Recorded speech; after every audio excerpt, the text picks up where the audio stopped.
Muy buenos días Miami, muy buenos días a todo el sur de la Florida. Bienvenidos a En Contacto una vez más a través de su canal 8 Mundo Max. Este servidor Daniel Torres, como cada mañana, les agradece muy sinceramente por esta sintonía cuando en el día de hoy tenemos que hablar de Venezuela. Ahora quiero hacer una especificidad para usted que es seguidor de este programa. Este programa lo está viendo usted en el día de hoy, jueves, lo está viendo en diferido. De manera tal que no estamos en directo y por lo tanto no tenemos una bola de cristal para saber qué está sucediendo en este instante de este jueves en Venezuela. Sin embargo, sí podemos hacer un análisis de la actual situación y el desplome que ha tenido Venezuela como nación en los últimos días, en las últimas semanas, sobre todo en las últimas horas. Y para ello he invitado a este programa, que reitero están viendo ustedes en diferido en el día de hoy, he invitado a la analista política Vilma Petrach, una conocedora no solamente de temas internacionales, sino una amplísima conocedora de la realidad venezolana, un máster en ciencias políticas y una crítica sumamente dura del régimen de Nicolás Maduro. Para ti, Vilma, muchísimas gracias por haber aceptado esta invitación. Bueno, muy buenos días. Gracias por invitarme. Y bueno, cuando tú me presentas así como crítica, yo creo que cualquier persona decente, no tienes ni siquiera que ser especialista en el tema, tiene que criticar este horror que se está viviendo en Venezuela.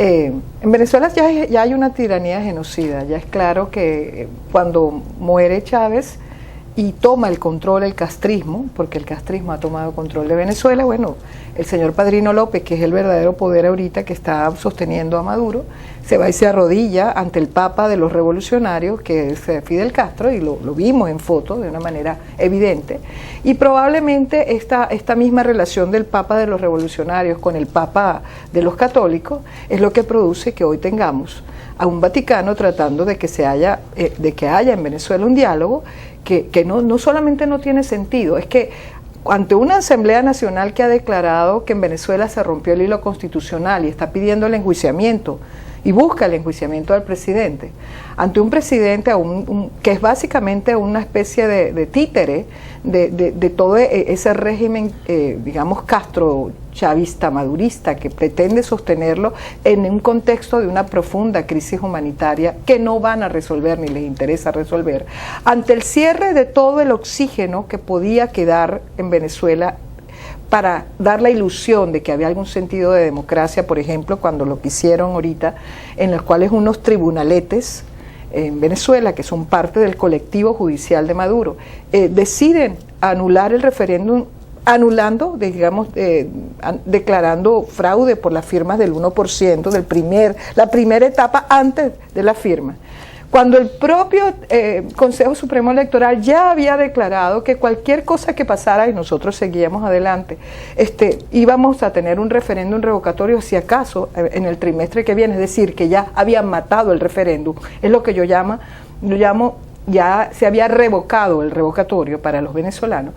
Entonces no tenemos ninguna otra salida que decir que lo decente para cualquier persona que esté observando la realidad venezolana, incluso más allá de las ideologías, porque tú puedes ser de izquierda, pero no llegar a este nivel de indecencia que se vive en Venezuela. Obviamente, Daniel, te estoy hablando desde mi indignación. Yo no quiero ver al Vaticano, y no me gusta, me parece que es terrible para la diplomacia del Vaticano, que el Papa se haya reunido con un genocida como Maduro, y que luego envíe a un enviado especial suyo para que empiece un diálogo justo en el momento en que la última rendija de oxígeno que quedaba, la última, porque ya el referéndum estaba muerto, pero teníamos la ilusión, esa pequeña esperanza que quedaba en los venezolanos, la liquidan de manera descarada cuando sale la señora Tibisay de Lucena el viernes de la semana pasada diciendo que en cumplimiento con el orden constitucional y con lo que habían decidido los tribunales, se tenía que suspender la recolección de firmas del 20%. Permíteme, Vilma, poner en contexto la situación para este televidente menos informado. Ajá. En las últimas horas, amigos, la Asamblea Nacional de Venezuela, como ustedes conocen, de mayoría opositora, declaró sencillamente que se había roto el hilo constitucional en ese país y declaró a Maduro un dictador.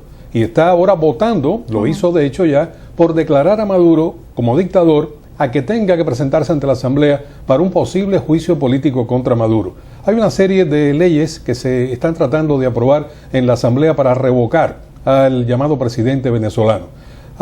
partir de ahí se decidió por parte de la Mesa de la Unidad Democrática llevar a las calles a los opositores en la llamada toma de Caracas, que comenzó en el día de ayer miércoles y que debe continuar, en opinión del líder opositor venezolano Enrique Capriles, debe de continuar hasta que se restituya el proceso constitucional dentro de Venezuela, sea con la salida de Maduro o sea con que Maduro sencillamente regrese por el redil. La situación no puede ser realmente más tensa, no puede ser más crítica, y algunas personas están pensando en lo peor, están pensando en que este estallido social pudiera llevar a un baño de sangre a Venezuela, cuando el régimen está intentando llevar a un diálogo con la presencia, como decía Vilma, del Vaticano como mediador y tratar de imponer sus reglas del juego. Ahora, me quedaba la esperanza de que el ejército de Venezuela se pusiera del lado de la democracia. Y el señor Padrino López, como tú acabas de señalar, en un discurso para mí sorprendente, acaba de reconocer a Nicolás Maduro como el momento democrático venezolano y por lo tanto le juró lealtad. O sea que apoyo pone irrestricto. Apoyo irrestricto. Absoluta, sí. Y para colmo acabó ese discurso o esa intervención diciendo Chávez vive. O sea, es la democracia, la dictadura de Maduro. Yo te lo acabo de decir, Daniel. Él fue a arrodillarse, él se reunió con Raúl Castro y luego se arrodilló ante el Papa de los Revolucionarios, Fidel Castro, recibió su bendición y es el que tiene, te voy a decir que en los últimos 3 meses nosotros hemos visto la transferencia de poder abierta a los militares, controlan la economía, controlan los sectores estratégicos. Padrino es un superministro al cual se le ha entregado prácticamente el que vigila, digamos, la conducta de los demás ministros. ¿Tú crees que fue Fidel Castro el que indicó a Maduro y a este señor que indicó esta estrategia? Ustedes los cubanos saben mejor que nosotros, de hecho muchas veces nos advirtieron. Mira, que las tiranías, digamos, comunistas llegan al poder por todas las vías posibles que consigan, incluyendo la electoral. Pero una vez en el poder tú no lo desalojas, sino a la fuerza. Es la única manera. No hay manera democrática. Ellos se apropian y se quedan como sea. No importa si se llevan por delante a todo un pueblo. Es evidentemente lo que ha estado pasando aquí. Aquí hay una transición abierta ya. Es más, te digo, los organismos internacionales, el Washington Post hizo una editorial ya hablando abiertamente que en Venezuela se instaló una dictadura. Human Rights Watch acaba de hacer un informe donde básicamente dice en Venezuela se cerró toda la vía democrática, en Venezuela hay una dictadura. El informe Almagro es claro, ha sido contundente, ha dicho de todas las formas y de alguna manera Almagro también se asombra de que nada más haya posibilidad de que la oposición se siente cuando hay claramente una ruptura abierta, descarada, ya no tienen ningún tipo de disimulo. Todas las instituciones literalmente tomadas y la única institución que pudiera funcionar, es decir, donde está realmente expresada la voluntad de los venezolanos, que es la Asamblea Nacional, amputada, cercada y probablemente en proceso de disolución, como tú creo que me habías apuntado antes de comenzar el programa, porque evidentemente Maduro lo que le falta es simplemente cerrar la Asamblea, ya declararse abiertamente dictadura, meter preso a los líderes fundamentales de la oposición y por supuesto al liderazgo de la Asamblea Nacional, entre ellos al señor Ramos Salud. O sea, yo creo que Maduro ya está en un punto de no retorno, así como nosotros que creemos que en Venezuela ya estamos en general la situación en un punto de no retorno, donde ya se cerró la salida, y voy a decirlo, pacífica, electoral, constitucional y democrática, porque ese cliché nos los han metido desde hace muchísimo tiempo. Perfecto. Y nosotros seguimos insistiendo en esa vía pacífica, electoral, constitucional y democrática ante un gobierno que no es ni pacífico, ni cree en la salida electoral, obviamente no lo cree, no es democrático, y bueno.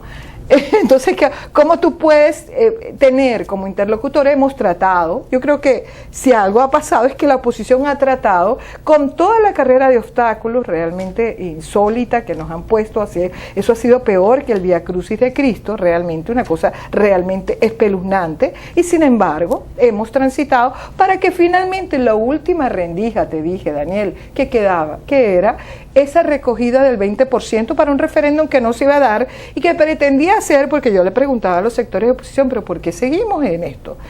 Porque queremos dar una demostración, porque queremos presionar. Acuérdate que también hay unas elecciones de gobernadores y alcaldes que se deberían haber hecho este año y que están suspendidas, pero que les queda como caramelito que les está ofreciendo el régimen, porque pareciera, lo voy a decir con toda responsabilidad, que dentro de todo esto la gran víctima es la población venezolana, porque hay un sector opositor, vamos a hablar del régimen genocida de Maduro y el régimen opositor, que de alguna manera tiene vasos comunicantes, algunos de los cuales tienen negocios importantes que se sabe dentro y fuera de Venezuela con el régimen, que además les interesa, muchos de ellos se han enriquecido siendo opositores, en un país que está en crisis, que está descalabrado, que está destruido, que está deshilachado, que está en proceso de extinción como nación. Entonces yo te digo ya, y tú empiezas a pensar que lo que correspondía a esta gente responsablemente hace rato era decir no vamos a hacer esto, no vamos a seguir en este juego, porque seguían legitimando la dictadura. Dime si no es así. ¿Cómo tú justificas internacionalmente que estás diciendo, por ejemplo, que se está rompiendo el hilo constitucional, pero te sientas a negociar y a dialogar? ¿Cómo tú justificas, por cierto, que por un lado estuvo Chugo Torrealba reunido con el Papa y entonces salió el presidente de la Asamblea Nacional diciendo que él se enteró por televisión? O sea, ¿tú me puedes explicar qué es exactamente lo que está pasando en la oposición? ¿Cuáles son los intereses en juegos que ni siquiera ya hoy en este momento? Y creo que ese es parte del triunfo del Castro chavismo madurismo, de esa tiranía genocida, que es que la oposición se desmoronó también. El proyecto opositor que queda es el proyecto opositor que quiere como sea sostener su proyecto a costa de una población que ya no resiste más y que claramente está en un punto en el cual ya la desesperación está llevando al punto de la desesperanza, porque hay una desesperanza producto de la indignación, producto de la decepción, pero sobre todo producto de la falta de salida, porque ya definitivamente en Venezuela no parece haber salida.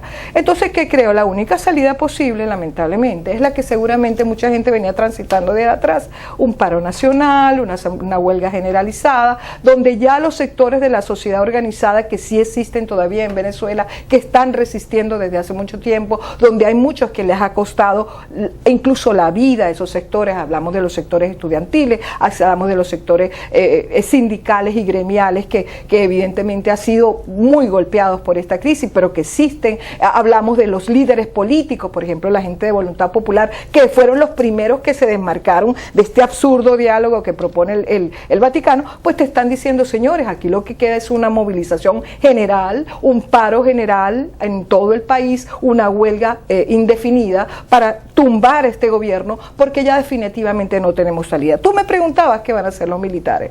Los militares de Maduro van a estar apoyando a Maduro. Que haya alguna reserva, mira, yo no lo sé, hasta que no lo veo, no lo creo. Bueno, vamos a poner en conocimiento del televidente algo que yo comentaba contigo fuera de cámara, lo quiero decir también con toda responsabilidad. Tal y como veo la situación, lo reitero, pienso que la decisión de Maduro va a ser disolver la Asamblea Nacional y encarcelar a sus principales líderes. Bueno, ahora, la otra pregunta que te hago en el minuto que me queda contigo, te pido por favor que seas concisa en esto, porque no sé si tiene fuerza la oposición para mantener esa toma de Caracas o toma de Venezuela y llegar hasta expulsar a Maduro del poder a través justamente de esa presencia civilista. ¿Tiene la oposición ese poder de convocatoria? Honestamente yo no soy optimista, porque Maduro se ha sentado sobre dos elementos. La Constitución se ha sentado sobre ella y la ha pisoteado, porque tampoco entre las salidas había lo constitucional, pacífica, electoral, constitucional y democrática, pues la Constitución la ha pisoteado de todas las formas, y sobre las bayonetas que decía Napoleón que no se podía sentar. Se han sentado, no Maduro, me refiero al régimen, porque las bayonetas son las que sostienen ahorita al régimen. Mira, yo no sé, yo creo que habría que tener alguna reserva moral dentro de las Fuerzas Armadas, si es que algo queda dentro de ella, para que esta situación se resolviera y se pusieran del lado de una población que está sufriendo. Pero hasta ahora no han demostrado que eso lo pueden hacer. Realmente no estoy optimista, Daniel. Vilma, te agradezco muchísimo por tu franqueza y por tu planteamiento con total espontaneidad sobre lo que está ocurriendo en Venezuela. Sé que hay muchas opiniones que están divididas, incluso aquí en Miami, el propio exilio venezolano, pero lo cierto es que la situación es sumamente crítica, sumamente dramática, y que la oposición en estos momentos tendría que crecerse sobremanera para tratar de remontar esta situación que tienen en este instante. Así es. A ti, muchísimas gracias. Gracias por invitarme.